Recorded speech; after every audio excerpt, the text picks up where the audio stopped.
ஆற்றம் கரையில் தெய்வீக குரலில் நான் தான் ஒரு பாட்டிசைத்தேன்.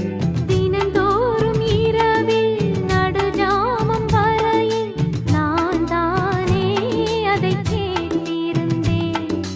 அரங்கேற்றம்தான் ஆகாமல் தான் அலைபாயும் என் ஜீவன்தான்.